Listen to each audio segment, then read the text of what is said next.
자, 오늘 첫 시간에는 제목이 대한민국은 망하지 않는다.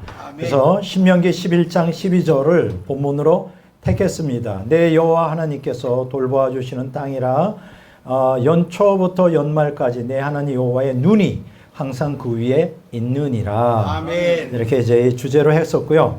이제 지난번에는 왜 망하지 않느냐? 지금 이제 4월 10일 날 총선을 앞두고 종북 좌파들이 너무나 득세하고 뭐 그러니까 그래서 지금 굉장히 대한민국 운명이 풍전등화처럼 망하는 게 아니냐 뭐 이런 얘기가 있었다는 거예요. 그러나 벌써 이러한 그 대한민국이 망한다는 얘기는 벌써 몇 년 전에도 똑같이 있었고 앞으로도 있을 것입니다.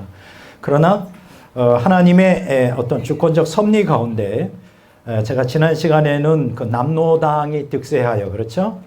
37만 7천 명이 남한에 있었고 대한민국 국민들 70%가 사회주의를 지지하고 있었고 그리고 1948년부터 45년부터 이제 생기면서 계속 여기저기서 6.25 될 때까지 폭동이 일어났었다고 했죠.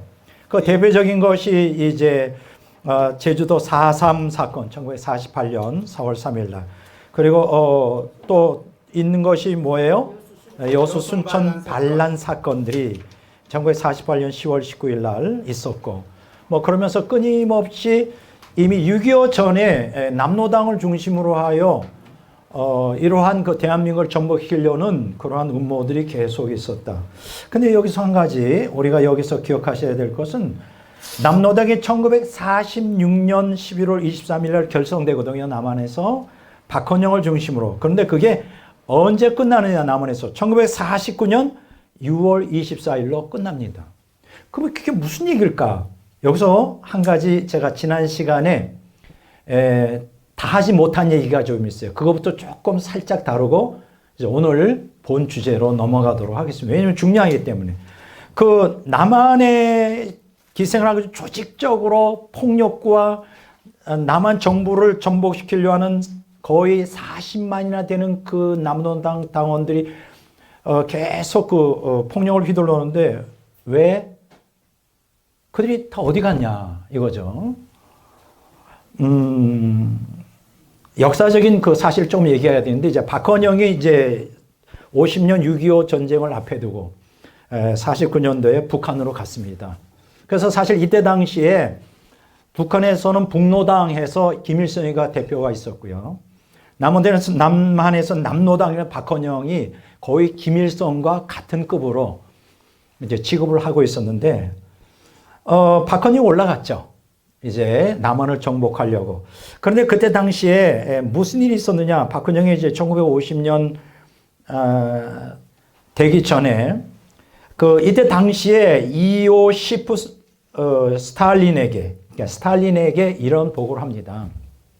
스탈린 동지, 남쪽에 이미 우리 동지들이 다 이제 이렇게 엄청 조직을 하고 전쟁이 일어나기만 하면 우리가 밑에서 봉기를 일으켜서 뭐 며칠 가지도 않습니다. 그냥 전쟁 일으키는 흉내만 내면 완전히 남한은 적화되니까 그냥 뭐 일으켜도 괜찮습니다. 며칠 안에 끝날 겁니다. 이런 거 얘기합니다. 자신감이 있었죠. 근데 사실은 김일성은 이 박헌영이 이렇게 곧 전쟁 일으키자마자 남한은 다 붕괴된다는 걸 믿지를 않고 있었어요. 설마 그렇겠냐. 그리고 또 한 가지는 김일성과 박헌영은 정치적인 숙적 관계에 있는 거예요. 나중에 결국 여러분들이 아시는 것처럼 6.25 전쟁이 끝난 다음에 박헌영은 숙청을 당하죠. 근데 어쨌든 그때 당시에 이제 자신이 있었기 때문에 박헌영이 얘기를 한 거예요. 자, 그런데 박헌영의 계획과는 달리 일이 틀어지는 역사가 있습니다. 이게 저는 아까 얘기했죠. 묘수를 넘어 신의 한수다. 그것은 하나님께서 하시는 거예요. 무슨 일이 일어나냐면 박헌영은 이제 북한으로 갔고 박헌영이 사실 남로당을 만들고 주인인데 박헌영이 안 오는 거예요. 뭔가 좀 연락이 돼서 뭐 그때 지금같이 뭐 핸드폰이 있는 것도 아니고 뭐 아무것도 없는 상태도 몇 달이고 몇 달 아무 관계 없으니까 무슨 소문이 떠들기 시작하냐. 이제 박헌영이 벌써 김일성에 의해 지금 거의 이제 숙청당하는 입장에 있다. 이런 뭐 이상한 소문이 되고 그 밑에 10명의 부하들이 각 조직의 책임자였는데 박헌영이 안 오니까 이걸 뭘 어떻게 계획을 세울 수가 없는 거예요. 불안해하는 거지. 그래서 어떤 소문이 있냐? 박헌영이 이제 숙청을 당한다 뭐 이런 소문이 나는 거예요. 그래서 불안해가지고 이러다가 박헌영이 숙청당하면 우리는 완전히 낙동강의 오리알이 될 것이라는 불안감들이 이 남로당 그 위 상층 10개 각 지부의 대표들이 걱정하고 있었어요. 이제 그 냄새를 누가 맡느냐? 여러분들이 아마 잘 아실 거예요. 그 오제도 방공 검사 얘기 들어보셨죠? 네. 오제도 검사. 그 옛날에 그 라디오 보면 오제도가 그때 이제 방공 검사인데 그 소식을 들은 거예요. 그래서 접촉을 한 거예요. 당신들 그러지 마. 그 박헌영은 벌써 숙청감이니까 당신 괜히 그러다가 이 남로당 사람 다 우린 다 그 명단 갖고 있어. 전향을 하라. 그래가서 그냥 오제도가 그냥 가난한 집에 데려다가 막 먹이고 회유를 시킨 거죠. 그래서 거기에 리더가 되는 한 사람을 전향을 시킵니다. 괜히 우리 개죽음 할 필요가 없다. 그래가지고 10명을 다 모아놓은 상태에서 전향을 해라. 박헌영은 끝났어. 이렇게 돼가지고 6.25 전에 이 사람들 10명을 회유하고 10명이 다 쉽게 얘기하면 1949년 4월 24일 날 남로당이 해체돼요. 근데 박헌영은 그걸 모르고 있는 거야. 해체된 걸 모르고 신호만 주면 우리는 내려가면 그냥 끝장이다. 그렇게 됐으니까. 지금같이 핸드폰이 있었으면 참 문제가 심각했을 거예요. 근데 커뮤니케이션이 안 되니까 그렇게 해가지고 남로당이 일망타진됩니다. 여기서 한 가지 신의 한 수에 대해서 얘기해요. 이게 하나님의 역사인데 만약 남로당이 그대로 잔존했었다면 박헌영 말대로 그냥 6.25 전쟁이 터지자 전국에서 봉기를 일으켜서 남한은 끝장나고 말았을 것입니다. 이해가 되죠? 아멘. 야, 그래서 이제 하나님께서 참 우리 이 민족을 다시 사랑하는 것을 볼 수 있는데 그것이 이제 전 시간에 좀 다 하지 못한 이렇게 하나님께서 이 민족을 망하지 않도록 역사하셨다. 그래서 대한민국은 망하지 않는다. 왜냐하면 하나님의 주권 속에 이 민족의 마지막 때 해야 될 사명이 있기 때문이다. 그까지가 이제 오늘 이제 이어지는 말에 되겠습니다. 오늘 이제 두 번째 여러분들과 함께 나누려는 건 사실 오늘 강의의 하이라이트예요. 하이라이트. 지금 4시까지 강의하면 되죠? 네. 네. 자, 오늘 제목이 뭐냐? 두 번째는 우남 이승만의 기독교 국가 건설. 자, 우남 이승만의 제가 이 칠판 글씨가 별로 안 좋아요. 기독교 국가 건설. 사실 이 제목으로 여러분들이 한 번도 강의를 들어본 적이 없을 거예요. 아무도 이 문제에 대하여 이호 목사님도 많이 들어봤는데 이 문제를 그렇게 집중적으로 다루지 않으시는 것 같더라고요. 그래서 제가 오늘 아주 중요한 강의를 하겠습니다. 우남 이승만의 기독교 국가 건설. 그러니까 우남 이승만을 이해하려면 무엇을 이해해야 되느냐? 이 사람의 주된 사상이 뭐냐? 대한민국을 뭐로 세우고자 했다? 기독교 국가로 건설하려고 했다. 그럼 왜 그랬을까 하는 거하고 그 목적이 무엇이냐? 이런 것들을 이제 오늘 이 시간에 여러분들과 함께 나누고자 합니다. 자, 그러면 이제 오늘 그 주제가 뭐냐 하면 제가 지금 우리가 오늘 본문 말씀이 있었는데 이사야서 60장 1절에서 3절까지예요. 제가 어디다 적어놨는지 모르겠네. 혹시 여러분 제목에 있습니다. 제목. 네, 좀 읽어 주실래요, 누가? 아이고, 내가 어디다 적어 놨는데. 이사야서 60장 1절에서 3절이죠. 네. 자, 우리 이경 목사님 크게 나와서 좀 읽어 주실래요? 그게 오늘 두 번째 강의의 주제되는 말씀입니다. 이사야서 60장 1절부터 3절까지입니다. 자, 읽으세요, 그냥. 봉독해 올리겠습니다. 일어나라 빛을 발하라. 이는 내 빛이 이르렀고 여호와의 영광이 내 위에 임하였음이니라. 보라, 어두움이 땅을 덮을 것이며 캄캄함이 만민을 가리우려니와 오직 여호와께서 내 위에 임하실 것이며 그 영광이 내 위에 나타나리니 열방은 내 빛으로 열왕은 비치는 내 광명으로 나아오리라. 아멘. 자, 두 번째, 오늘 우남 이승만의 기독교 국가 건설의 주제가 되는 구절이 바로 이사야서 60장 1절에서 3절에 일어나라 빛을 발하라. 그러니까 하나님께서 택한 그 언약 백성으로 하여금 이제 빛을 발하라는 거죠. 물론 본문 말씀에서는 언약 백성은 이스라엘을 지칭하지만 제가 생각할 때 종말의 끝에 또 다른 선민인 욕단의 후예인 그 우리가 동이족, 그것의 직계 후손인 이제 우리 한민족에게 주어진 마지막 때 사명인 거예요. 저는 그렇게 생각합니다.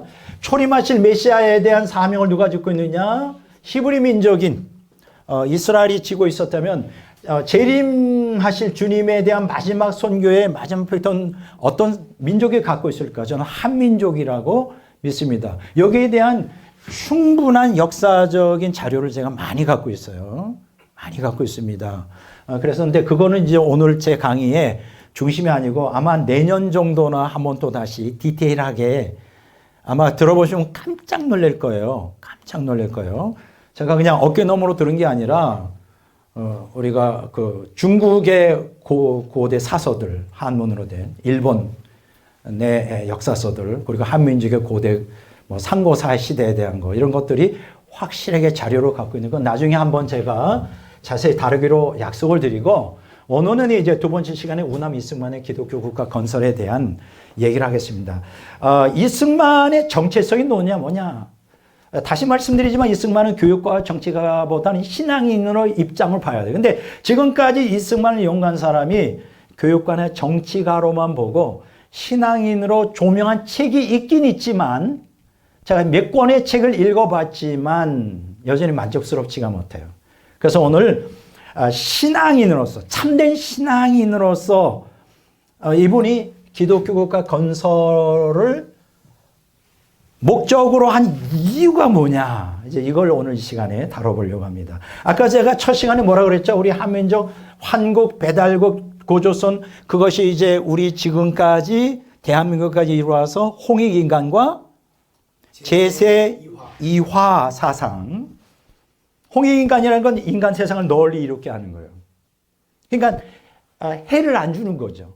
우리 한민족은 어디 가든지 유익하게 하는, 그게 홍익인간 사상이고요. 그리고 제세 이화는 인간 세상을 진리로 교화하는 거예요. 진리로 교화하는 거예요. 하나님의 복음을 전파하는 마지막 선교의 사명이 이제 함유되어 있다. 이거를 우리가 어디서 발견하느냐? 우남 이승만의 기독교 국가 건설에서 그대로 발견하게 됩니다. 굉장히 놀라운 거예요. 그러면 자, 이승만 기독교 국가 건설을 제가 네 가지로 간단하게 요약하겠습니다. 1, 2, 3, 4 이렇게 간단하게 쉽게 여러분들이 이해하도록 해야 되잖아요. 첫째 뭐냐? 이승만의 사상을 한마디로 요약 표현한다면 기독교 국가 건설이에요. 기독교 국가 건설. 요 한마디로 이승만의 사상을 요약 정리할 수 있습니다. 기독교 국가 건설.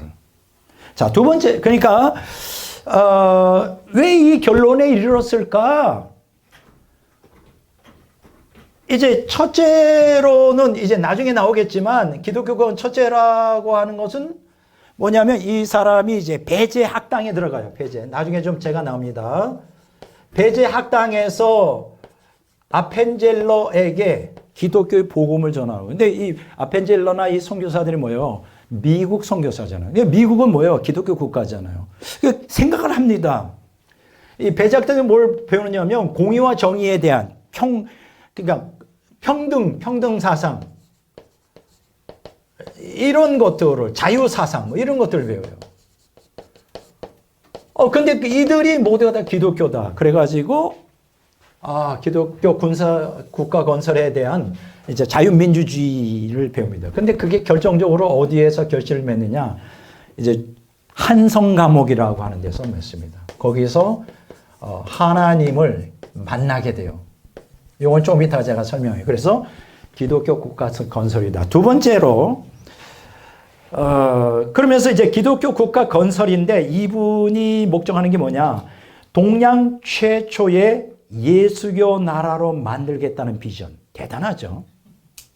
동양 최초의 예수교 나라로 만들겠다. 이런 비전을 갖습니다. 근데 그 비전을 갖게 되는 이유가 다시 말씀드리면 앞으로 계속 설명이 나옵니다. 미국과 영국을 보니까 이 예수 잘 믿는 국가라고 강대국이고 왜 강대국이었을까? 예수님을 잘 믿었기 때문에 도덕윤리적이고 뭐 평등과 자유가 보장되고 그럼 왜 우리나라를 못 사냐 이거죠. 그래서 예수를 믿어야 되겠구나. 예수를 믿으면 저들 나라처럼 잘 살고 강대국이 되고 자기들만 잘 사는 게 아니라 많은 사람들이 이익을 줄 수가 있겠구나.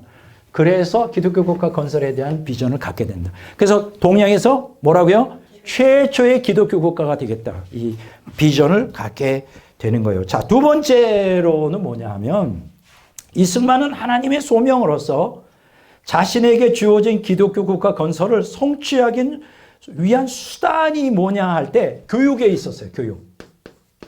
여기서 말하는 교육이라고 하는 기독교 교육이죠. 기독교 교육. 그냥 일반 교육이 아니에요, 여러분. 오해하지 마세요. 기독교 사상에 근거한 교육이 있었다. 여러분들이 아시는 것처럼 그때 우리 한국 사람들은 문맹률이 80% 내지 85%였어요. 진짜. 그래서 교육을 시켜야 돼요. 그런데 문제는 뭐냐? 거기에 기초가 뭐냐? 기독교 교육이에요. 기독교에 근거한 교육에 주목했어요. 기독교 사상에 근거한 교육만이 이 민족을 각성시키고 선진 시민과 국민이 들어가는 원동력이 된다는 거예요. 좀 이따 제가 자세히 좀 설명을 하겠습니다. 그것을 어떻게 구현했느냐? 이제 그 한송 감옥에 이제 투옥되었을 때 거기다 옥중 학교를 개설합니다. 그리고 그 감옥에다가 또 도서관도 세워요. 교육이 굉장히 중요하다는 것을 이때부터 알고 있고, 또 한 가지는 독립정신. 이제 나중에 제가 설명하겠지만,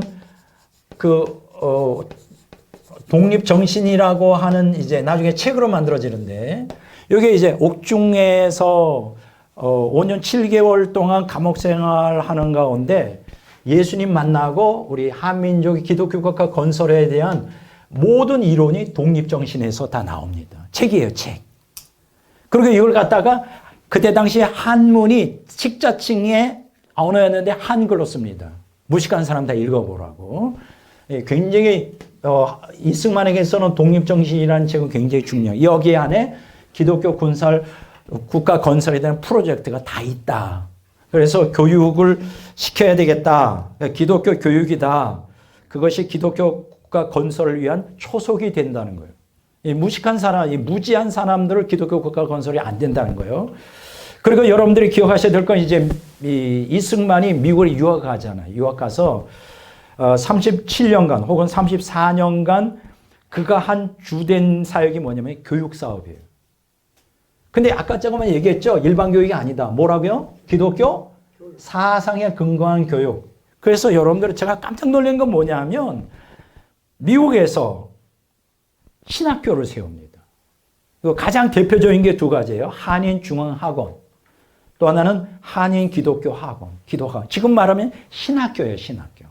신학교에서는 신학도 가르치고 성경도 가르치고 우리 역사 또 인문학 여러 가지 다양한 걸 가르치는. 그러나 그 중심은 항상 기독교였다.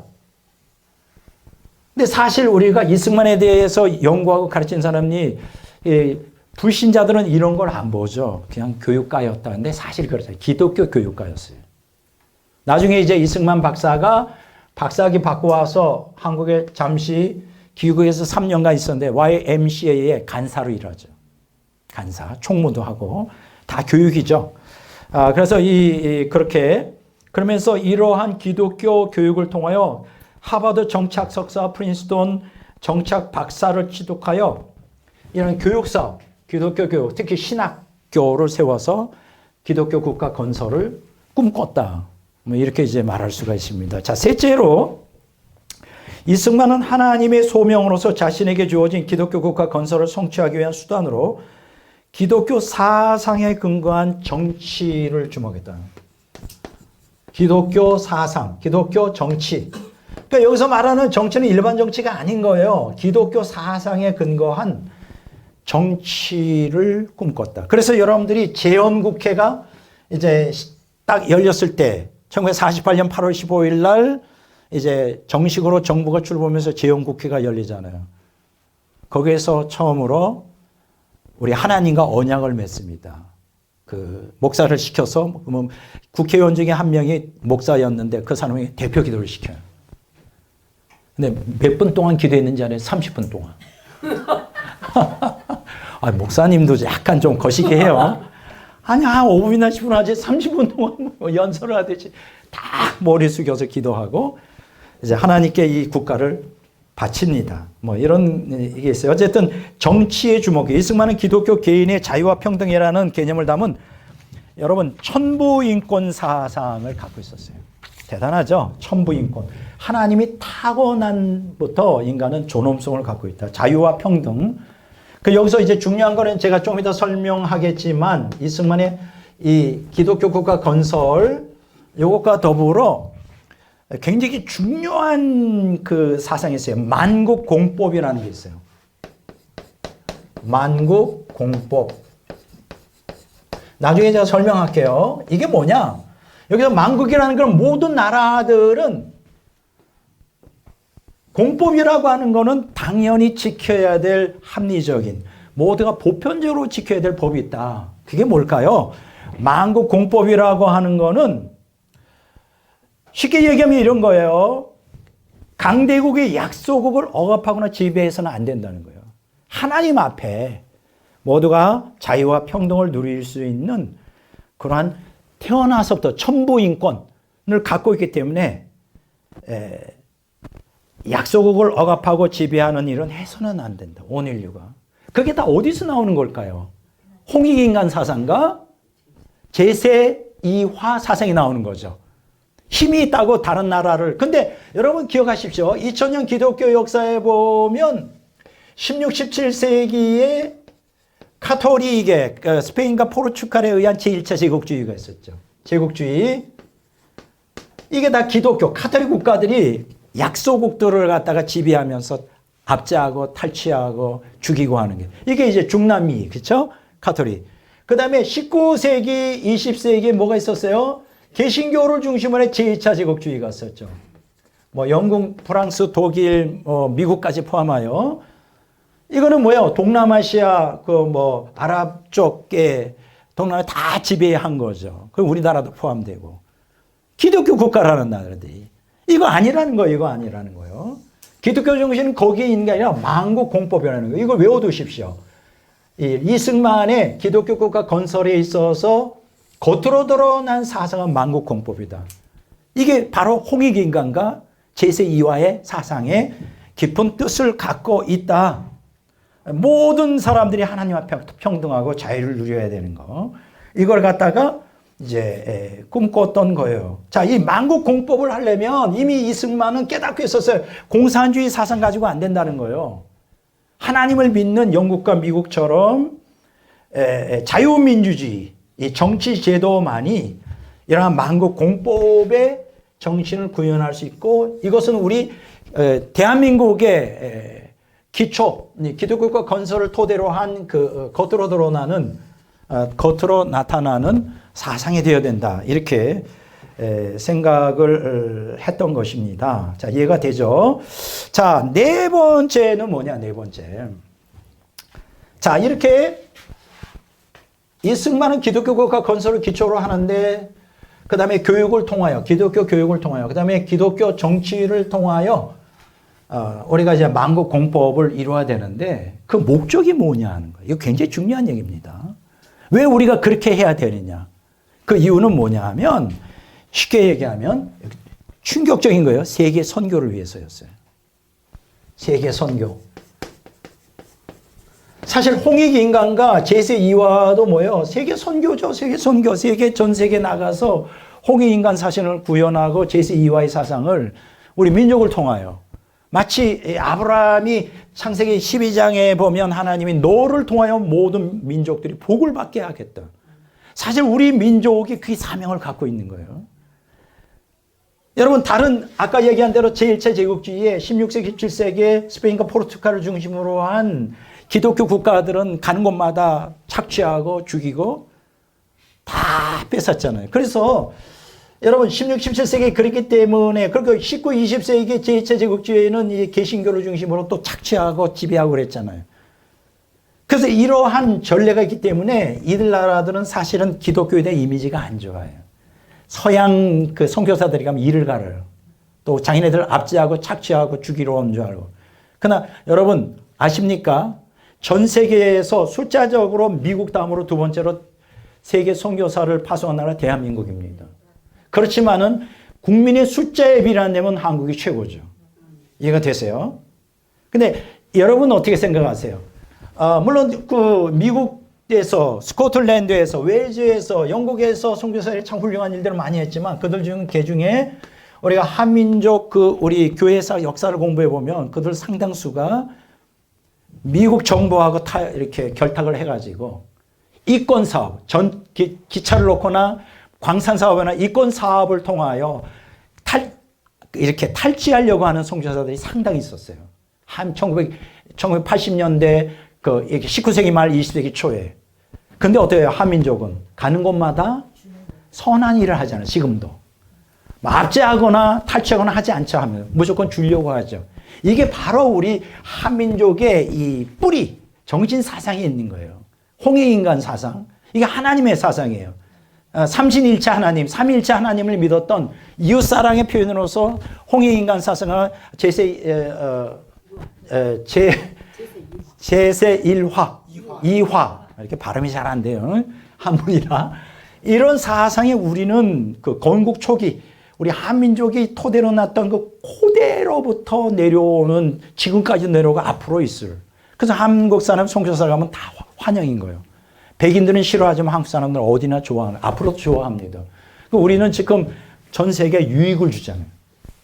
뭐 누굴 침공하나 그게 아니라 약한 자를 돕고 뭐 그런 일들 많습니다. 뭐 예를 들어서 아프리카 같은데 우물을 파주거나 그리고 뭐 몽고 같은데 그 포벌판에 그냥 먼지가 확 하는데 거기다가 수십 년간 나무를 심어가지고 그 울창한 숲으로 만들거나 그거 누가 하겠어요? 우리나라 사람들 그런 거 하는 거예요. 대단한 민족입니다. 우리 안에 핏줄에는 국민성 근성에는 이웃사랑이 몸에 있다고 그게. 그 기본이 있는 거예요. 기본이. 그러니까 우리는 잘 될 수밖에 없는 거예요. 남을 유익하게 하니까. 그것이 하나님이 우리 한민족 모든 사람들에게 DNA로 심어놓은 것이에요. 심어놓은. 예, 이해가 되잖아요. 그래서 세계 선교입니다. 그래서 기독교인으로서 전도와 선교에 큰 비전을 품고 있었어요. 그래서 이승만이 어떤 기도를 하느냐. 하나님 우리 한민족을 부강케 하여 기독교 국가가 되어 세계에 10만 명의 선교사를 파송하는 민족 되게 해달라고. 그때 당시에 대단하지 않습니까? 그래서 대한민국의 교육과 정치, 경제를 통하여 강대국이 돼야 하는 이유가 우리가 잘 먹고 잘 살아서 폼 잡고 제국이 돼서 뭐 호령하는 게 아니라 온 세계에 복음을 전파하는데 그렇게 쓰임 받게 해달라고 기도한 거예요. 벌써 다르잖아요. 이 수준, 레벨이 다르잖아요. 근데 그게 어디에서 나오냐? 한성 과목에서 아까 얘기했죠? 독립정신에 나옵니다.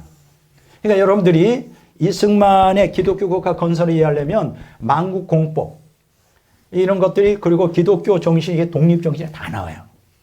오늘 이제 강의하면서 하나하나 물론 자세하게 할 만한 능력은 없지만 최선을 다해서 이승만이 그 마음에 갖고 있었던 비전이 무엇이냐 이걸 좀 여러분과 함께 나누도록 하겠습니다. 그래서 다시 한번 기독교 국가 건설의 목적은 대한민국이 세계 수많은 선교사를 파송하여 복음으로 온 세상에 하나님의 복을 누리게 하는 것이다. 야, 대단한 것입니다. 대단한 거예요. 자, 저는 분명히 우남 이승만의 기도를 들어주실 거라고 믿습니다. 예. 왜냐하면 그것이 우리 한민족에게 주어진 사명이기 때문에 하나님의 뜻에 합하기 때문에 그런 것이고요. 자, 선교 지상주의를 꿈꾸며 동양 최초의 예수교 국가 건설 비전을 제시했는데 이제 개신교인이잖아요. 이스라엘 감리교인이에요. 감리교인. 그래서 이 교회가 어떤 기능을 하는지를 알겠었어요. 이 사람이 좀 어려운 얘기인데 경장이라는 교회의 경장하는 힘이 사회 변혁의 열쇠가 된다. 이 경장이라는 게 뭐냐? 제가 뭐 한문을 잘 하지 못하지만 제가 한번 써보겠습니다. 이렇게 돼요. 경자가. 장자는 이렇게 경장, 교회의 경장하는 의미. 그래서 경이라는 건 뭐냐면 갱신한다는 거예요. 변형시킨다. 맞나요? 경이라고 하는 거는 경장, 고칠경이에요. 고칠경. 고칠경이라고 그래요. 한번 해보면. 두 번째 장은 뭐냐? 베풀장. 여러분, 아까 홍익인간이 무슨 뜻이라고 했죠? 온 만걸 베푸는 거예요. 그게 홍익인간 사상의 장이. 고친다는 건 뭐예요? 제세이화와 똑같은 거죠. 근데 이상하게 이승만이 어떻게 그 홍익인간 제세이화는 몰랐을 것 같은데 이걸 한 거야. 이걸 어디서 발견했어요? 교회 안에서, 기독교 안에서. 기독교는 무슨 의미냐? 고치고 경, 장, 베푸는 원래 영적인 능력을 갖고 있다는 거예요. 이미 이승만은 그가 거듭나면서 이제 그걸 깨달은 것입니다. 그래서 우리 한민족을 변화시키고 또 전 세계로 나가 베풀 수 있는 힘은 기독교 안에만 있다는 걸 알게 됩니다. 제가 한번 읽어줄게요. 예수교는 본래 교회 속에 경장하는 주의를 포함한 거로 예수교가 가는 곳마다 변혁하는 힘이 생기지 않는 데 없고 예수교가 가는 곳마다 변혁의 주의가 자라난 법이라. 이런 얘기를 하는 거예요. 비밀을 한 거죠. 자, 그래서 다음과 같이 얘기를 또 합니다. 우리가 이 이치를 믿지 않으면 웃고 흉보려니와 믿는 마음이 있을진데 어찌 감사한 마음이 없으며. 이거 이승만이 하는 얘기예요. 기왕 감사할 줄 알진데 어찌 갚고자 하는 생각이 없으리요. 그러나 은혜는 다른 것으로 갚을 수 없고 다만 예수의 뒤를 따라 세상 사람들 위하여 나의 목숨을 버리기까지 일할 뿐이라. 보세요. 이웃사랑에 대한 게 예수님의 정신을 따라 자기를 희생하는 정신이 이승만에게 있었던 거예요. 천하에 의롭고 사랑하고 어진 것이 이에 더 진한 것이 어디 있으리요. 하느님의 감사한 은혜를 깨달아 착한 일을 스스로 하지 못할 길을. 그러니까 우리 스스로는 착한 일을 할 힘이 없다. 하나님 은혜를 받아야 된다. 그 은혜를 받는 것이 예수교 안에만 있다. 예수 제일교회예요. 제일주의. 이것이 곧 지금 세계상 상등 문명의 우등 문명한 사람들이 인류 사회의 근본을 삼아 나라와 백성이 일체로 높은 도덕지위를 이름하느라. 선진국을 바라다 기독교가 그들이 도덕적인 게 높고 인류 사회에 큰 공헌을 하고 있잖아요. 우리도 그렇게 하고 싶다 이거예요. 예수교를 통하여. 지금 우리나라가 예수교 근본을 삼지 않고서는 세계와 상통하여도 참이익을 얻지 못할 것이다. 위대한 거죠. 예. 그래서 이분이 뭘 깨달았느냐. 기독교의 개혁하는 힘이 교회 안에 있다는 거, 예수교 안에 있다는 걸 알았어요. 기독교는 생명의 종교라는 걸 알았어요. 그래서 기독교 정신을 가지면 우리나라를 기독교 국가 건설하려는 이유가 뭐냐. 그래서 교육과 정치 이게 다 기독교의 예수교를 통하여 이루어져야 된다. 왜냐하면 예수교만이 변화시킬 수 있다. 우리나라와 전 세계에 영향을 끼칠 수 있다. 이런 얘기를 어디서 깨달았다? 한성감옥 안에 독립정신이라는 책에 보면 거기다 나와 있는 거예요. 네, 이렇게 여러분들이 이해하시면 됩니다. 자, 그러면 이제 그렇게 기본적으로 1, 2, 3, 4. 자, 뭐라고요? 다시 한번. 오남 이승만의 핵심 사상은 뭐예요? 기독교 국가 건설이다. 그럼 그걸 어떻게 할 것이냐? 기독교 교육을 통해 한다. 두 번째. 세 번째, 기독교 정치를 통하여 한다. 그리고 결국 기독교 국가 건설의 목적이 뭐냐? 세계 선교에 있다. 이게 우남 이승만의 전부예요. 이해가 되죠? 자, 그래서 이제 오늘 그거를 갖다가 이제 공부하도록 하겠습니다. 좀 지워주실래요? 다시. 자, 그러면 제가 아주 간단하게, 심플하게. 이게 뭐 복잡하게 하면 저 스토리텔링이 강하지 않기 때문에 졸거나 무슨 소리인지 못 알아들어요. 저도 마찬가지고. 그래서 저는 그림 그리로 하는 게 최고로 좋다고 생각해서 자, 이제 그림으로 간단하게 그것도 다 지워주셔도 돼요. 이제 하겠습니다. 그래서 제일 먼저는 이제 우남 이승만의 출생과 가정 배경 환경부터 설명드리고요. 처음에는 이제 기독교인이 아니죠. 기독교의 적대적인 가문에서 태어났다가 기독교 세계관이 어떻게 형성되고 변화되고 처음에는 혼합적 종교 기독교관을 갖고 있었다가 나중에 복음주의적인 기독교인으로 갔고 사명을 받아서 그가 어떻게 정치를 통하여 하나님 나라 건설을 꾀했는가 그걸 이제 공부하도록 이렇게 하겠습니다. 자, 간단하게 얘기를 하겠어요. 이렇게 그림으로 보면 아까 기독교 국가 건설이라고 그랬죠. 자, 아까 뭐라 그랬죠? 기독교 국가 건설이 우문난 이승만의 비전인데 동양에서 최초의 기독교 국가로 만드는 거. 야, 대단합니다. 그러면 기독교 국가가 되면 뭐냐? 그 사람이 얘기해요. 중국도 선교하여 유익하게 하고 일본도 선교하여 유익하게 하고 그 힘을 빌려서 전 세계에 홍익인간과 제세2화의 사상을 그 목적이 되는 거예요. 자, 그러면 성경적 기독교관이 이제 형성되는데 그게 언제 하냐면 1899년에 1965년까지 그가 계속 이제 대통령으로서 이제 할 때예요. 근데 그 핵심이 뭐냐? 이 사람을 이렇게 기독교 국가 건설에 대한 비전을 갖게 하는 결정적인 사건이 있습니다. 그게 뭐냐? 자, 오늘 설명하겠지만 여기다 그래서 가운데다 한대요. 한성 감옥이에요. 이 한성 감옥이 없었다면 조금 이따 제가 설명하겠습니다. 이 한성 감옥이 환경적으로 얼마나 지옥과 같은지 5년 7개월 동안 감옥 생활했거든요. 칼을 차고 10kg짜리 칼을 목에다 차고 그러니까 인간으로서는 견디기 힘든 하루에도 수없이 많이 죽어나가는 전염병원이네. 굶어 죽고 죽어나가고 얻어맞고 고문당하는 5년 7년 7개월 동안에 이 사람의 모든 사상이 다 정립이 되어버려요. 그걸 정립하여서 만드는 게 뭐라고요? 독립정신이라는 책이에요. 네, 그래서 독립정신인데 한성 감옥을 통해 두 가지가 정립이 됩니다. 뭐냐? 기독교가 그 건설이 외적인 거냐? 아까 뭐라 그랬죠? 만국공법이다. 만국공법. 요 사상이 한성 감옥 안에서 형성돼요. 미국과 영국처럼 이렇게 자유와 평등 사상. 참 우리나라도 그렇게 하면 좋겠다. 그 어떤 그 왕의 군주 제도 안에서 착취당하는 그 모습을 보면서 우리도 대한민국도 참 미국과 영국을 좀 본받으면 좋겠다. 민주주의에 대한 그러니까 만국공법 사상이 됐고요. 그리고 또 한 가지 여기서 이제 우리가 주목할 거는 독립정신이라는 거. 그런 것들을 정리한 독립정신이라는 두 가지 내용을 이제 기초로 하고 있다. 그런데 이 만국공법은 이 독립정신의 겉으로 드러나는 것이고 그 핵심은 뭐예요? 바로 기독교 근본이죠. 우리 대한민국을 기독교 국가, 근본된 나라로 세우는 것이다. 이렇게 이제 우리가 말할 수 있습니다. 그리고 이제 이승만의 이 한성 감옥을 전후로 해서 우리가 이제 또 좀 할 거는 배제학당 시절을 봐야 돼요. 배제학당. 배제학당은 이 한성 감옥 이전에 만국공법과 독립정신, 기독교 근본이라는 것에 기초를 다져요. 기초를 다져요. 그 다음에 이것을 갖다가 구현하는 실제적인 게 뭐냐면 미국 유학이에요.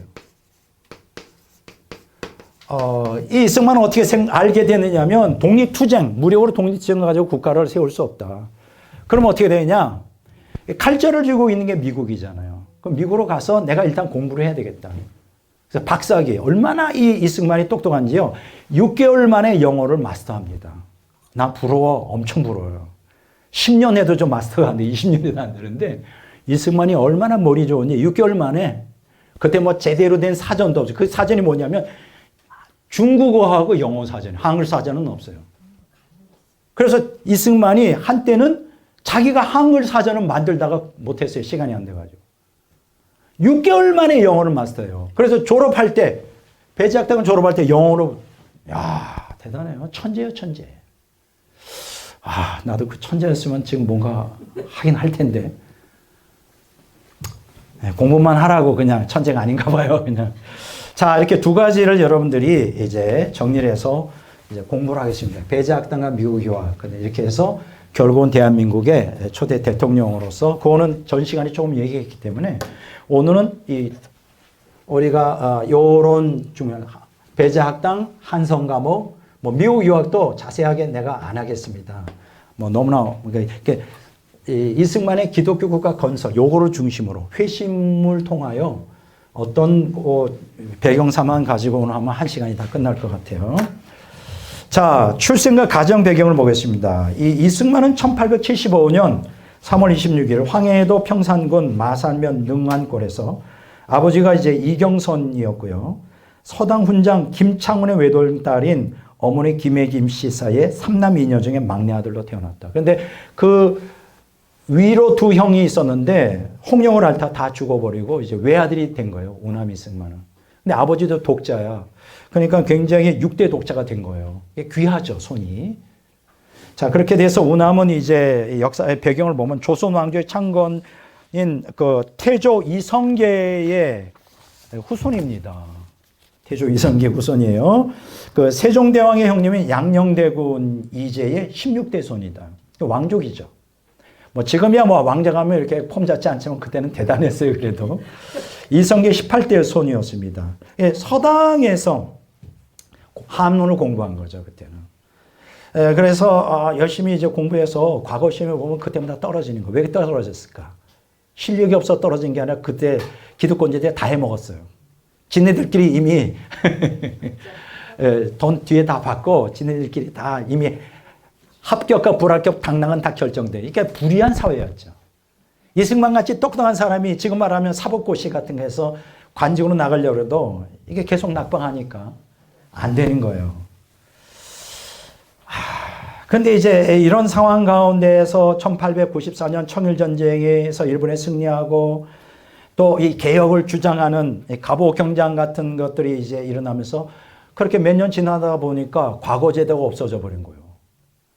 그래서 이제 과거 급제 또 뭔가 관직으로 나가려는 길이 막히고 이제 굉장히 서당 공부 이거만 가지고 뭐 어떻게 과거의 역사에 흘러가니까 그때 마침 같이 이제 공부를 하던 서당에서 공부하던 신궁어라고는 친구가 와서 뭐라 그러냐면 내가 지금 아펜젤러가 세운 신식학교인 배제학당에서 공부하고 있는데 그쪽에 우리 가서 공부하자 같이 이렇게 권면하는 거예요. 자, 그런데 이제 뭐 사실은 배제학당이 뭐예요? 기독교 국가잖아요. 기독교 학교잖아요. 근데 사실은 이때만 해도 이승만은 기독교에 대해서 매우 비관적이고 적대적인 상황 가운데 있어요. 왜냐하면 선교사들을 양귀자, 서양 귀신이 이렇게 가득 붙어 있는. 그래서 예수교가 교손을 해치기 전에 빨리 이 예수교가 망해야 된다고 하는.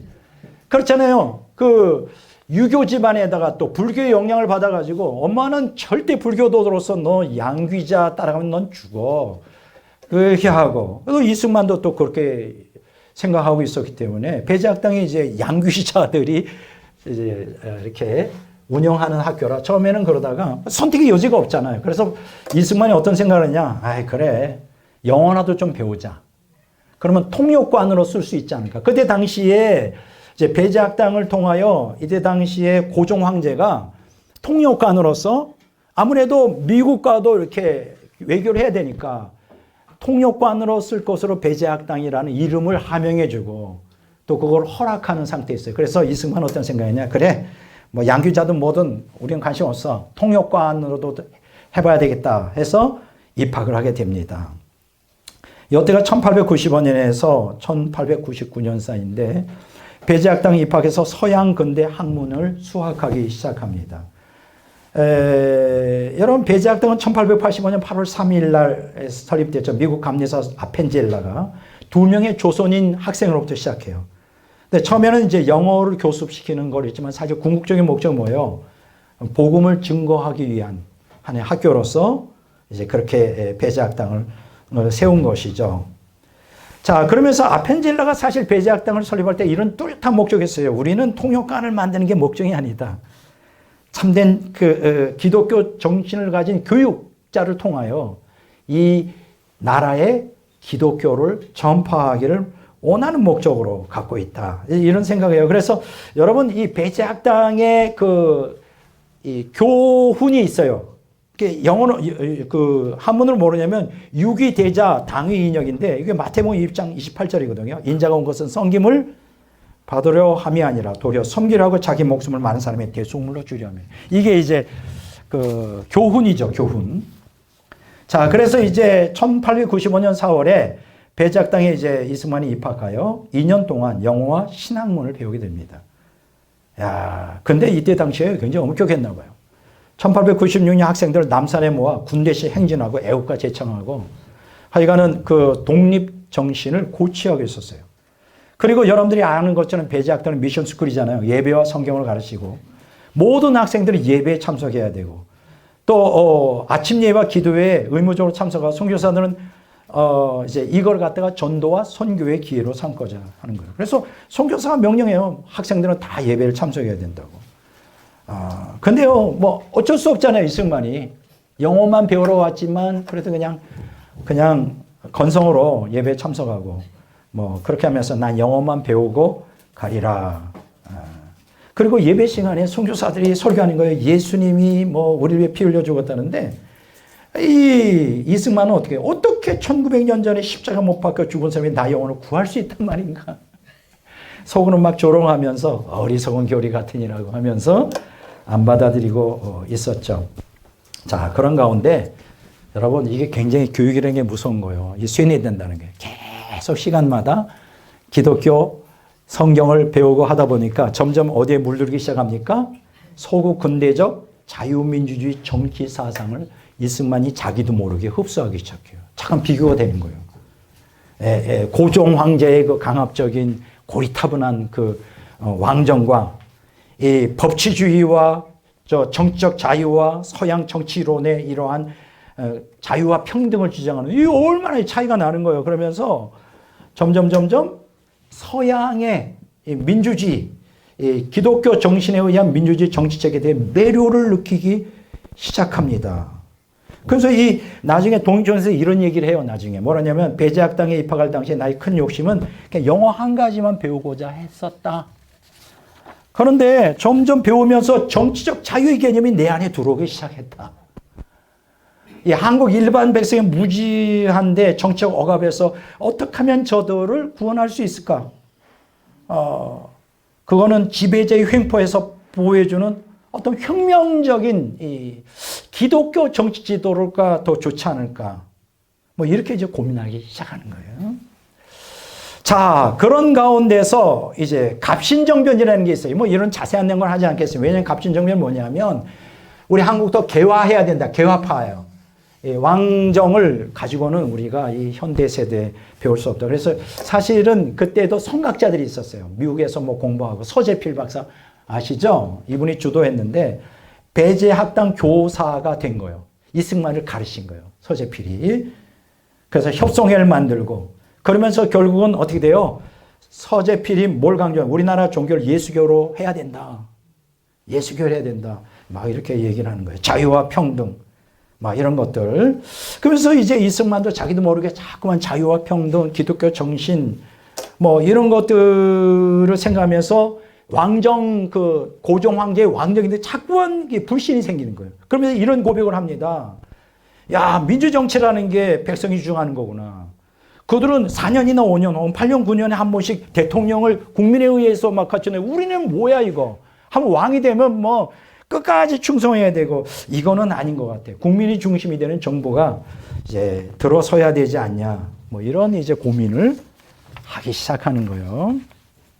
그래서 법치주의, 국민이 중심이 되는 자유, 평등, 민권이 보장이 되는 기독교 국가. 뭐 이런 것들이 이제 그 마음속에 서서히 자리 잡고, 그때 마침 급진개혁파들이 막 왕권을 타도하고, 우리도 미국처럼 이 기독교 정신에 근거한 자유민주주의를 세워야 된다. 뭐 이렇게 이제 이런 것들이 막 물결 흐르니까 이승만이 가만 보니까 굉장히 과격파였어요. 지금 말하면 데모 주동을 할 수 있는 이제 그거를 이제 보게 됩니다. 1897년 7월 8일 배작당에 이제 졸업하는데 이승만이 영어로 한국의 독립이라는 주제로 영어 설교를 해요. 얼마나 영어를 잘했는지 영어 설교를 해요. 이때부터 배작당을 졸업한 다음에 언론 활동과 정치 활동에 투신하게 됩니다. 그리고 독립협회 또 만민공동회 같은 데 정치 지도자로서 두각을 나타내기 시작해요. 또 개화파들하고 어울리면서 앞장서서 이제 왕권 타도 처음에는 그렇게 안 하다가 나중에 물러가라 이제 그렇게 나오기 시작하는 거예요. 이승만이 굉장히 과격했나 봐요. 그러니까 독립협회가 군지를 폐지하고 공화제로 도입하자고 막 난리를 피니까 이제 이 소문이 누구한테 귀까지 들어가죠? 고종 황제에게. 처음에는 독립협회도 좋게 보고 서양 사람들이 와서 영어를 하신다 그래서 허락했더니 이것들이 이제 왕정을 폐지하자 그러네. 이때 당시에 누구였어요? 독립협회 이상재, 남궁옥, 양홍목 12명. 다 구속했다가 또 반대하니까 그 석방했다가 이 난리 피는 거죠. 그거 개화파의 또 주도가 누구예요? 민용환이라고. 나중에 이제 을사보조하면 자살하잖아요. 민용환. 다 이때 이게 대단한 그 개혁파들이었어요. 윤치호, 또 개혁파의 대표가 박용효, 뭐 이런 사람들. 그래서 갑신정변이, 갑신정은 우리가 말하는 쿠데타예요, 쿠데타. 네, 고종을 하야시키고 공화제로 만들잖아요. 근데 그 앞서서 누가 그걸 데모했느냐? 이승만이 데모해. 처음에는 그렇게 안 하다가 열받았나 봐. 자기도 그냥 기독교 정신 보면서 우리도 맞아 이렇게 하면서 이 젊은 나이에 막 타도하라 고종. 그러니까 어떻게 이제 잡혀 들어가는 거지. 정치범으로. 문제는 뭐냐면 주동자였기 때문에 사형운동을 당합니다. 그래서 한성감옥은 정치범들만 모아놓는 아주 골수 정치범들만 모아놓는 감옥이에요. 한성감옥이 서울에 있는 한성감옥. 그래서 이제 이승만이 이제 갇히게 됩니다. 그러다 한번 갇혔다가 또 무장 탈옥을 하네. 그 완전히 사형운동을 받아요. 자세한 내용은 알겠습니다. 그래서 이제 매일 고문당하고 두드러 맞고 10kg나 되는 무거운 칼을 목에다 두고 말로 표현할 수 없는 고통 가운데 있어요. 이 내용이 청년 이승만 자서전이라는 내용에 다음과 같이 나와요. 7개월 동안 나는 10kg쯤 무게가 나가는 나무로 만든 목걸이에 목을 달고 두 손은 수갑에 채워지고 발은 형틀에 채워져. 이게 무슨 얘기냐면 목에다 칼을 차고 두 손은 이렇게 묶이고 발도 묶인 상태예요. 이거 꼼짝 못하는 거예요. 이거 얼마나 고통스럽겠어요. 움직이도 못해. 이렇게 24시간 있어야 돼. 정확한 건 모르겠지만 그런 나이가 다른 죄수들은 몰래 감옥으로 들여온 조간신문에서 내가 사형되었다는 보도를 눈물을 흘리면서 읽어준 일이 몇 번이었어요. 그럴 때마다 아버지가 와서 눈물 흘리면서 시체라도 찾아가게 돼. 근데 안 죽었어 아직. 그러니까 기결수인 거예요. 이미 사형이 확정되고 언제든지 죽을 수 있는 상황이었어요. 그러니까 사람이 어떻게 돼요? 죽음의 공포 앞에 언제 죽을지 모르니까 두렵겠죠. 그동안 배제학당에 다니면서 건성건성 성경을 들었지만 안 믿었고 졸았는데 갑자기 성경에 관심이 생기기 시작한 거예요. 그래서 선교사 에비슨이라는 선교사에게 요청을 해서 영어 성경, 신약 성경이 있었어요. 그걸 갖다가 좀 보내달라 그래서 이때부터 성경을 읽기 시작합니다. 굉장히 감명 깊은 것은요, 이호 목사님이 그 광경을 다음과 같이 얘기해요. 그때는 이제 사형수들이 모여 있잖아요. 손 채워졌지, 발이 채워졌지, 목에 칼 들었지. 누가 이 성경을 넘겨줘요? 영어로 된 거. 그러니까 옆에 있는 사람이 이렇게 조금 움직여 해줘야 되는데, 뭐 이 사람들이 예수쟁이도 아닌데 뭐 귀찮죠. 뭐 하는 짓이야? 이러면. 그래서 막 욕 얻어먹으면서 한 장 좀 넘겨달라고. 자기가 못하니까. 넘겨주면 잘 안 넘겨줘. 그러면 그게 다 이승만이 얼마나 머리 좋은지 그걸 다 외워버려. 다 외워질 정도면 그 다음 장 또 넘겨달라고 해서 겨우. 그렇게 하루하루를 성경을 읽기 시작하는데 어느 날 문득 자기가 이 체포 시간에 선교사들이 하는 얘기 귀담아 듣지 않는데 딱 한 구절이 딱 생각이 나는 거예요. 그게 하나님의 섭리죠. 무슨 기절이 성경에 나냐면 하나님께 기도하면 응답하신다. 아멘. 이게 딱 꽂히는 거예요. 하나님께 기도하면 응답한다고? 그래서 이때 기도합니다. 하나님께 기도해요. 자, 이때 당시에 투어 경위서라고 하는 이제 회심 순간을 쓴 그 글이 있어요. 다음과 같이 이런 고백합니다. 나는 감옥에서 혼자 있는 시간이며 이 성경을 읽었다. 그런데 배제 학당에 다닐 때는 그 책이 나에게 아무런 의미가 없었는데 이제 그것이 나에게 깊은 관심거리가 되었다. 그래서 사람은 절박해야 돼. 절박해야 돼. 어느 날 나는 그 배제 학당에서 어느 선교사가 하나님께 기도하면 하나님께서 그 기도에 응답해 주신다고 했던 말이 기억났다.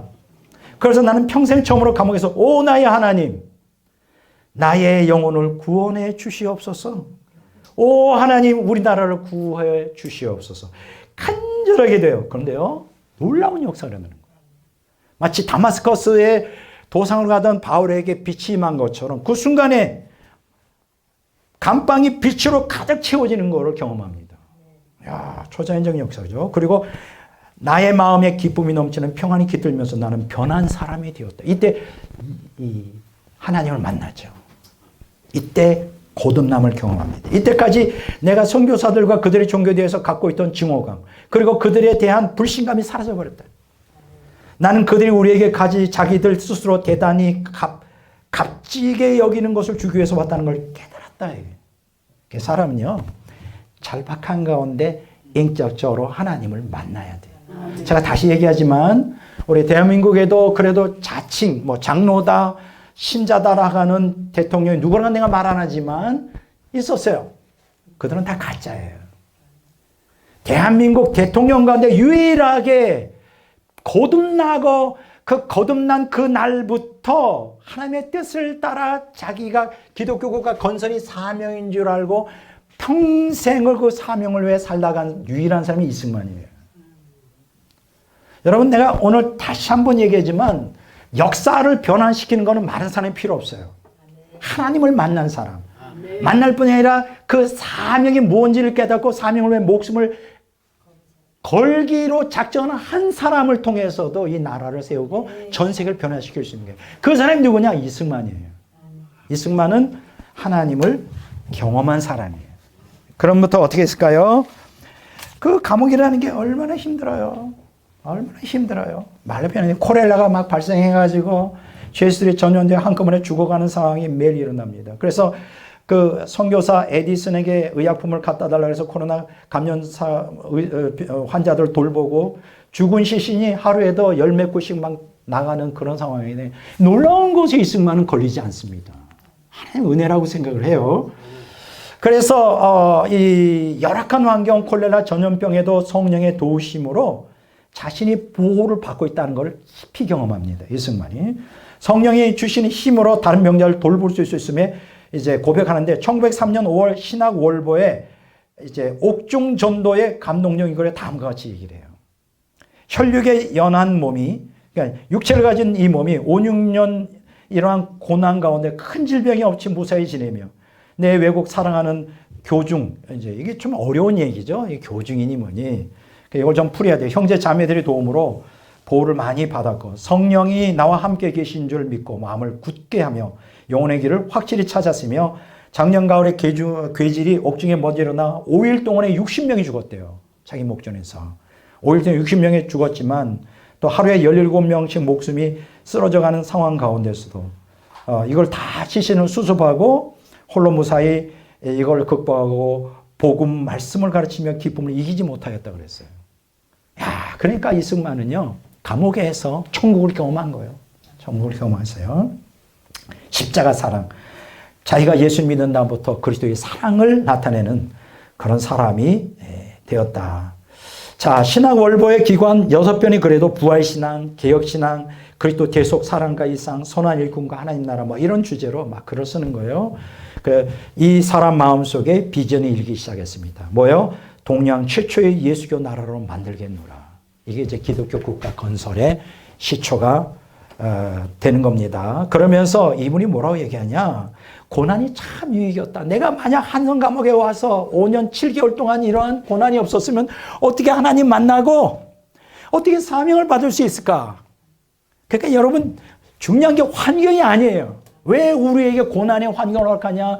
거기서 하나님을 좀 절박하게 의지하라고. 사람이 얼마나 완악한지 환경이 좋아봐요. 하나님 안 믿어요. 하나님 의지하지. 이승만이 그걸 깨달은 거예요. 어려운 고난이 유익이다.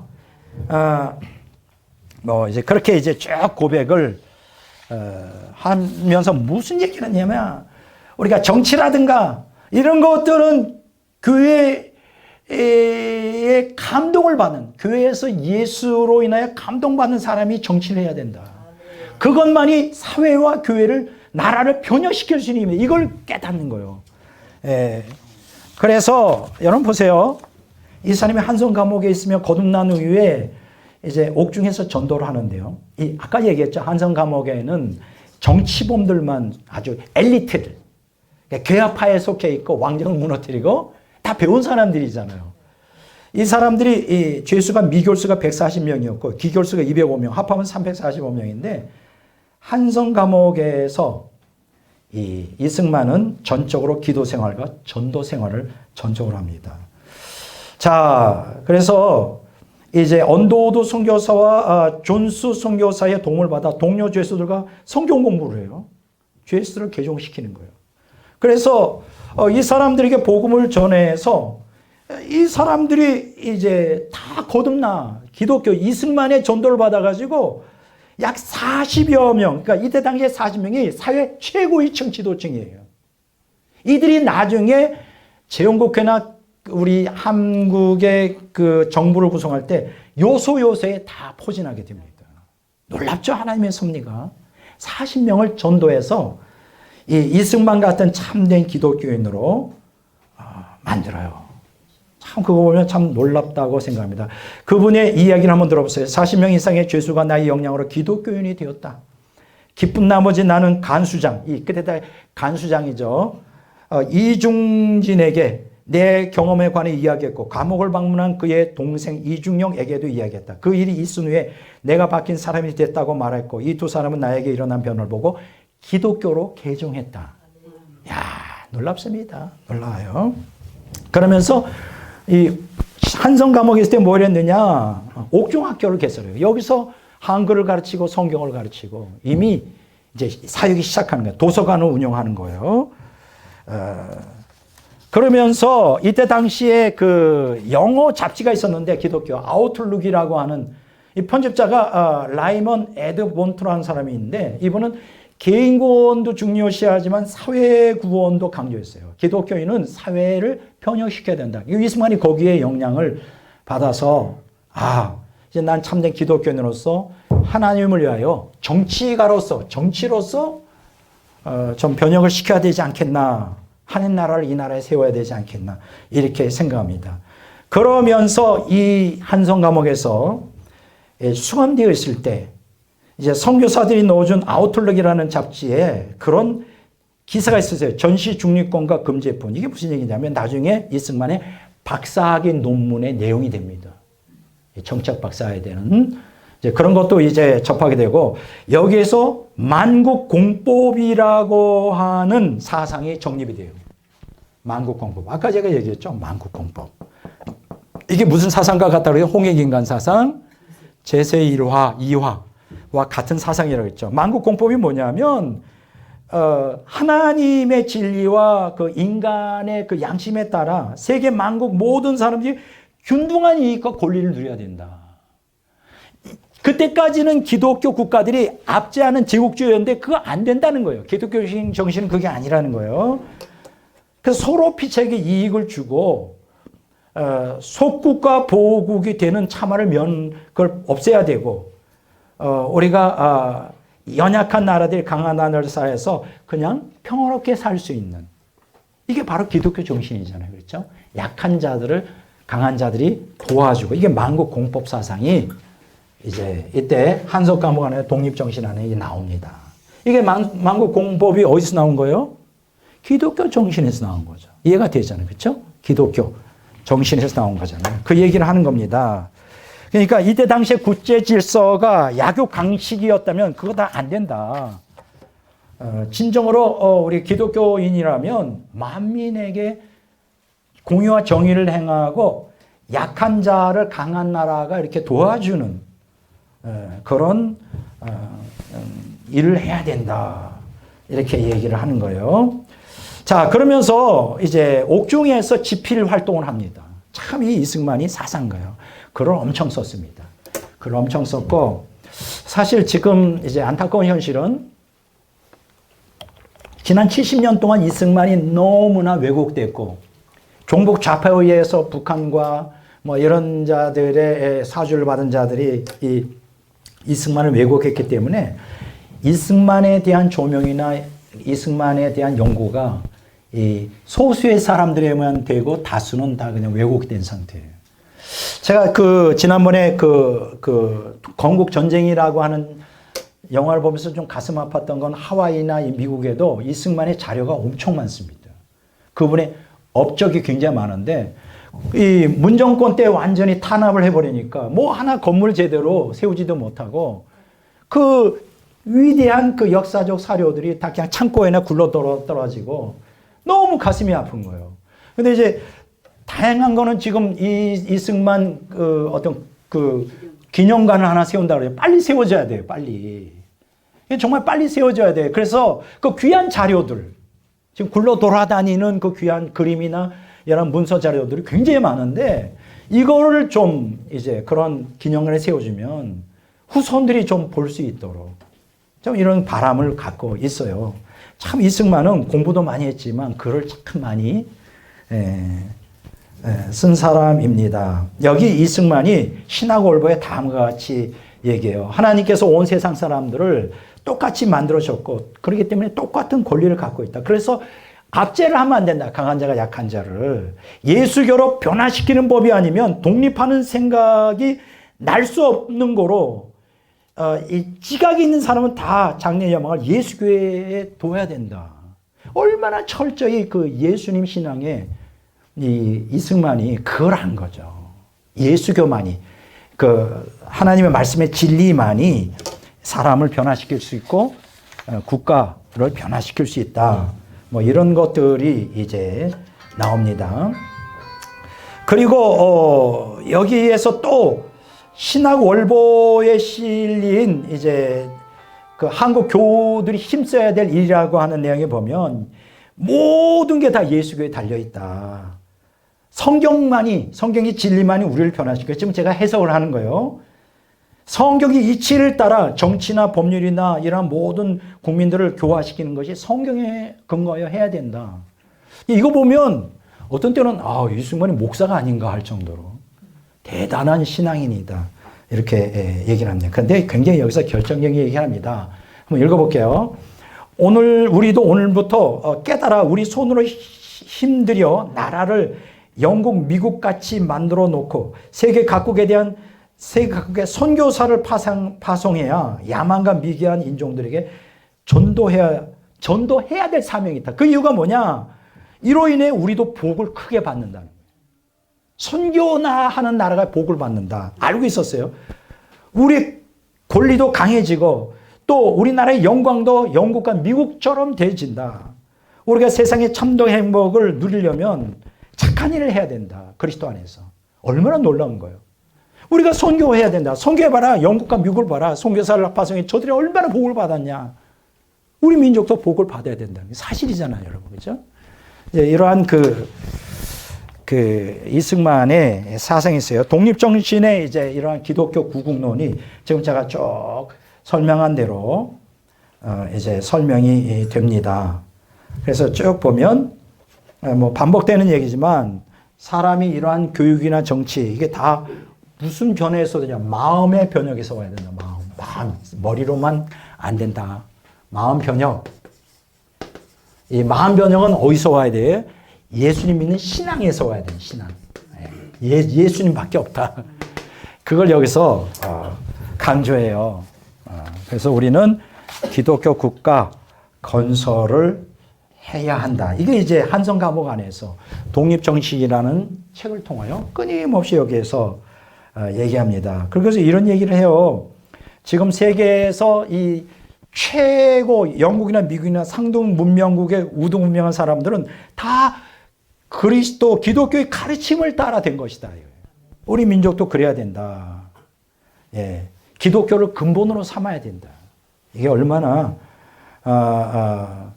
굉장히 절절한 이제 그렇게 되겠습니까? 자, 그래서 이제 그런 내용이 쭉 이제 나오고요. 그래서 이제 결국은 이승만은 이제 그런 역사적인 배경과 더불어 이제 1904년 이제 특별 사면을 받아요. 5년 7개월 동안 사형수로 있다가 뭐 아펜셀러나 선교사들이 막 회의를 하고, 그리고 그때 당시에 1904년에 이미 일제에 이렇게 억압이 오기 시작하고 풍전등화, 우리 한민족의 역사가. 그래서 우리 그 고종 황제가 어떻게 했냐, 미국에 특사를 보내서 미국의 도움을 요청하야 되는데 그 누가 그걸 이제 추천했겠어요. 이승만이나 똑똑한 청년이 있다, 영어 능통하고, 그 사람을 좀 보냈으면 좋겠사옵니다 했더니 이제 이승만을 사면하고 특사로 보냅니다. 미국의 정부에 좀 SOS를 쳐서 우리나라를 도와줄 줄 알고. 근데 가보니까 해봤자 대통령도 만나지 못하고 국회의원도 만나지 못해. 해봤자 안 되겠구나. 어떻게 생각하냐, 공부를 좀 해야 되겠다. 미국 가서 1904년 11월 4일 날 이제 밀사로 파견됐지만, 내가 박사학위를 받지 않으면 이 사람들과 접촉도 못하겠네. 그래서 프린스턴, 하버드에서 석사 받고 프린스턴 박사를 받고 이제 귀국을 합니다. 잠시. 그게 1910년이죠. 여러분들이 잘 아시는 대로 1910년, 그때는 이미 이제 한일 합병, 그렇죠? 그래서 안 되는 거예요. 그래서 또 백오인 사건이 연루돼서 또 일본에 저항하다가 또 망명을 가요. 그러니까 1913년 2월 3일에 망명 생활하면서 34년, 37년간, 그가 1945년 10월 16일에 입국할 때까지 미국 하와이에서 망명 생활합니다. 그럼 여기서 우리가 한 가지 생각을 했겠어요. 이 미국에서 망명 생활, 뭐 지금 독립군들은 상하이에서 독립운동을 하고 하는데, 미국에서 그럼 30 몇 년 동안, 34년 동안 뭘 했느냐. 이거 굉장히 중요한 얘기예요. 이승만이, 아까 제가 얘기했죠. 이승만이 아니면 우리 한민족이 국가로 설립할 수가 없다.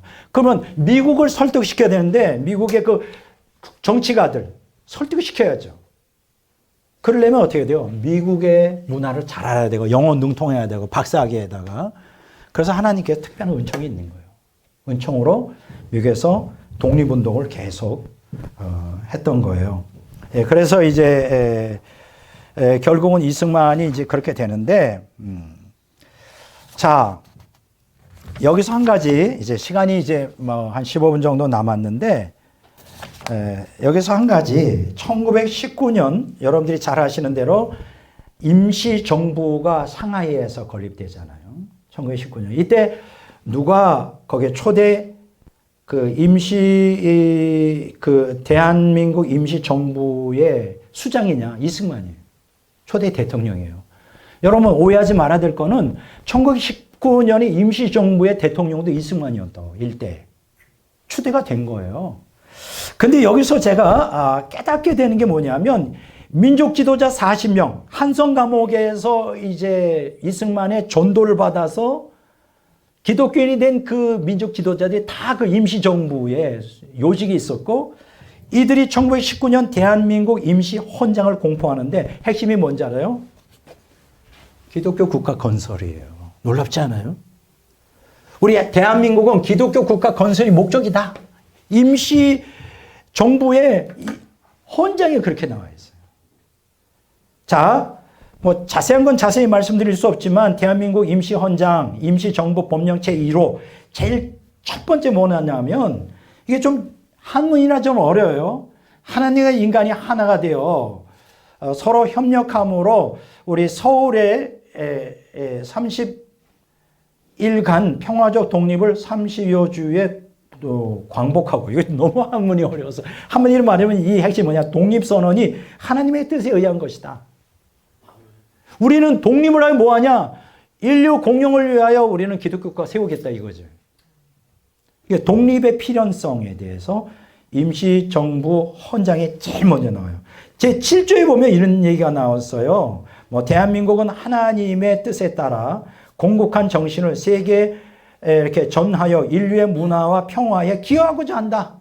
얼마나 멋있는 얘기예요. 그러니까 하나님의 뜻에 따라 세워진 나라가 되기를 원하는데 선수문에는 다음과 같이 나와요. 하나님이 이 나라 건설의 기초가 된다. 하나님. 야, 멋있잖아요. 하나님이 우리나라의 기초가 된다 이거예요. 하나님 믿는 나라. 하나님 나라 건설의 기초가 되는 국가다.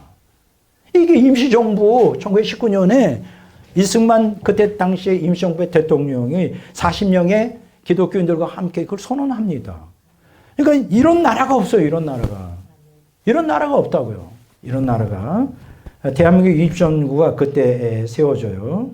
그러면서 임시정부 외교문서 미국에 보내는 데는 1919년 8월에 이승만이 다음과 같은 얘기를 합니다. 우리의 주장은 하나님이나 사람의 율법 앞에 떳떳한 것이며 우리의 목표는 일본의 압박을 면하고 자유를 회복하는 것이며 우리의 목적은 아시아의 민주화이며 우리의 소망은 기독교의 전 세계적 보급이다. 이거 뭐 설교를 듣는 것 같잖아요.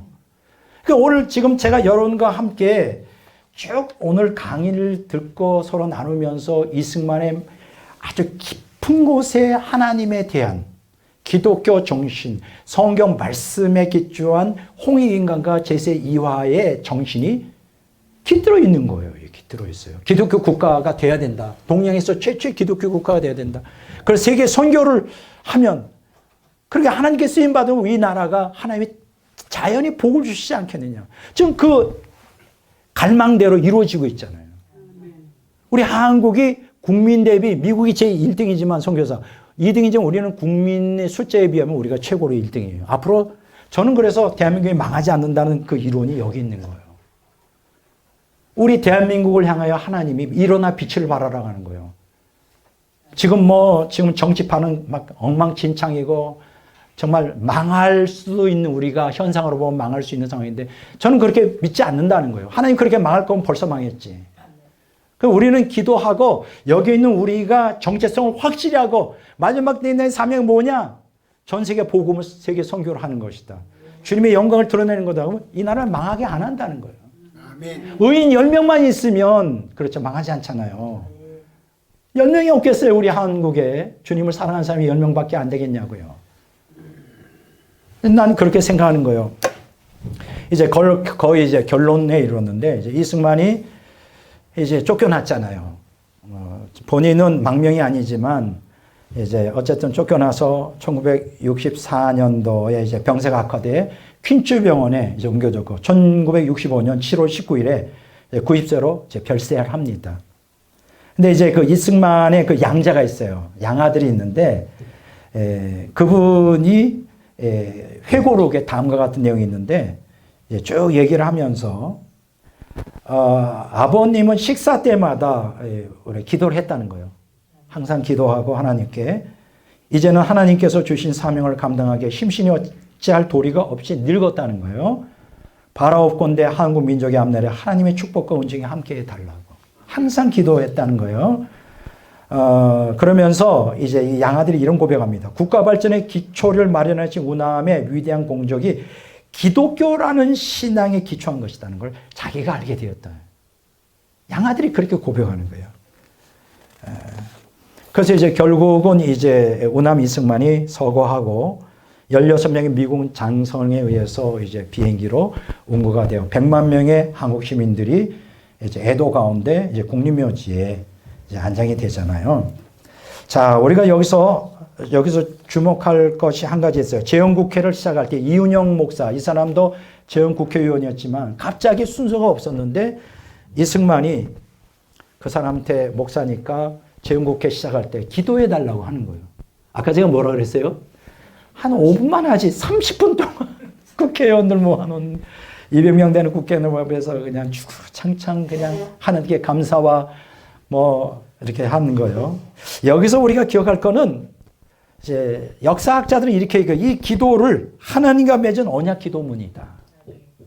저도 그렇게 믿어요. 우리 한민족을 하나님께 바치고 홍익인간과 제세 이화의 사상을 구현하는 세계 선교를 꿈꾸는 기독교 국가가 되게 해달라는 이런 기도를 하나님이 들으셨고 이제 마지막 이승만 대통령이 이제 유언 기도를 합니다.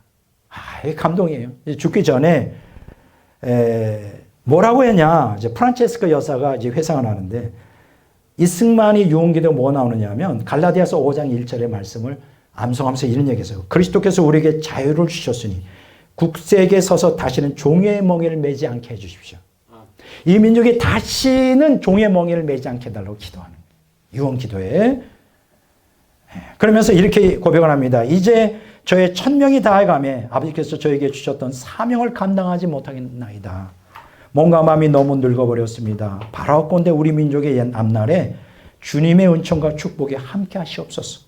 우리 민족을 오직 주님께 맡기고 가겠습니다. 우리 민족이 굳게 서서 국방에서나 경제에서나 다시는 종의 멍에를 매지 않게 하여 주시옵소서. 유언기도예요, 유언기도. 그러니까 우리가 이승만을 생각할 때 그냥 단순히 정치가로서만 생각하면 안 되고요. 교육가로 생각하고 그보다 더 중요한 거는 신앙인이었다. 하나님이 자기를 부르신 이 사명을 위하여 이 기독교 국가 건설하라고 하는 아시아에서 최초의 기독교 건설을 세워요.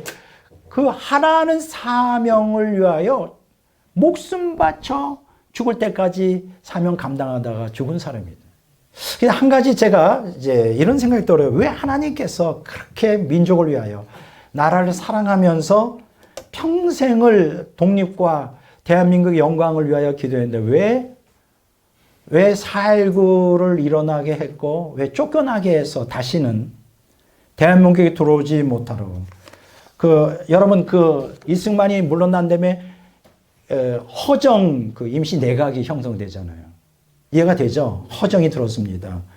이제 그리고 뭐 장면 박사 뭐 이렇게 해서 5.16 군사 이제 혁명이 일어나면서 허정부터 들어오지 말라고 한 거예요. 이승만은. 들어오면 자기들의 정치적인 위상에 위협당할까 봐. 근데 그것도 하나님의 허락하심이죠. 사실은 아시겠지만 이승만이 한 3개월 정도 피곤한 심신을 프란체스카의 요청에 따라 좀 이제 좀 갔다 오라 그러는데 그게 뭐 마치 망명처럼 그렇게 도망가는 것처럼 동아일보가 그렇게 기자가 왜곡하는 바람에 다시는 못 돌아왔어요. 이런 생각을 해봅니다. 왜 하나님께서 이승만 박사, 우남 이승만으로 다시 돌아오지 못하게 하고 이국 말리 고국을 그리하면서 죽게 했을까? 난 그것도 하나님의 섭리라고 생각해. 이승만이 마치 모세처럼 위대한 민족 지도자거든요. 만약에 4.19 같은 게 없었고 계속 있었으면 뭔가 우상숭배가 될 수도 있죠. 왜 하나님께서 이승만을 귀국하지 못하도록 죽은 다음에야 국립묘지에 묻히도록 그렇게 섭리하셨을까? 이승만을 통해 하는 건 이승만의 위대함이 아니라 그 하나님의 위대함을 나타내고자 했던 거죠. 나는 그렇게 믿어요. 이거는 모세가 가나안 땅에 들어가지 못하도록 하나님이 막은 것과 거의 진비에 다름없다. 모세가 만약 가나안 땅에 들어가서 우상 숭배됐을 거 아니에요. 위대한 민족 지도자 숭배했을 거 아니에요. 그러면 하나님의 영광이 드러나질 않잖아요. 온전히 하나님의 영광만 드러나고. 물론 이승만 박사가 그걸 깨달았는지 안 깨달았는지는 잘 모르지만 저는 그렇게 구속사적으로 해석을 합니다. 진짜 온갖 살아있는 순교자의 온갖 수모와 고통을 70년간 지금까지 추앙받지 못하도록 만들어. 난 그것도 하나님이 겸손케 하여 하나님만 영광 받으시고 이걸 온전히 하나님의 역사였다. 저는 그렇게 생각합니다.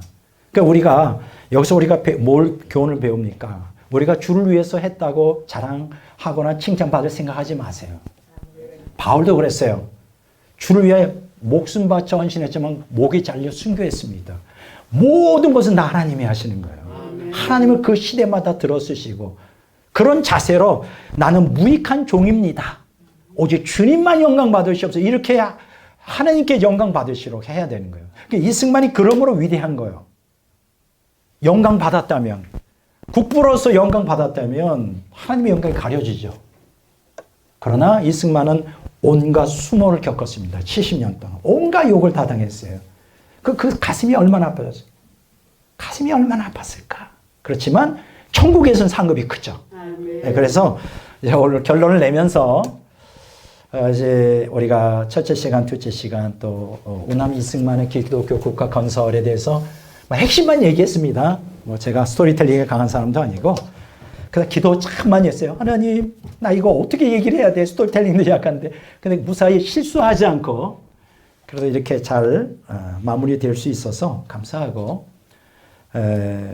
지금 오늘 제가 강의하지 않은 부분도 엄청 많은데, 그건 또 언젠가 또 기회가 되면 또 설명을 하고요. 오늘 이 강의만 가지고도, 기독교 국가 건설, 이 주제로 이렇게 강의한 사람이 없어요. 그래서, 이승만을 교육가나 정치가가 아니라 신앙인으로서 먼저 봐야 된다. 하나님의 관점으로 이렇게 기독교 국가 건설이라고 하는 측면에서 이승만을 해석하는 게 가장 정확하다. 이거는 뭐 불신자들이 할 수가 없는 거죠. 목사만이, 신학자만이 이걸 할 수 있는데 쉽지는 않겠죠. 어쨌든 오늘 이렇게 강의할 수 있도록 은혜를 베풀어주셔서 너무 감사하고, 또 부족하지만 이렇게 우리 사랑하는 우리 동역자들이 이렇게 앉아서 들어주시니 너무 감사하고, 아무도 안 듣겠다면 혼자서 하려면 얼마나 힘들겠어요. 그래도 나는 합니다. 프로기 때문에. 한 명만 앉아있어도 저는 해요. 그렇지만 이렇게 많은 분들이 앉아서 계셔서 너무 감사드리고 모든 영광 주님께 돌립니다. 자, 오늘 강의 여기서 끝나겠습니다.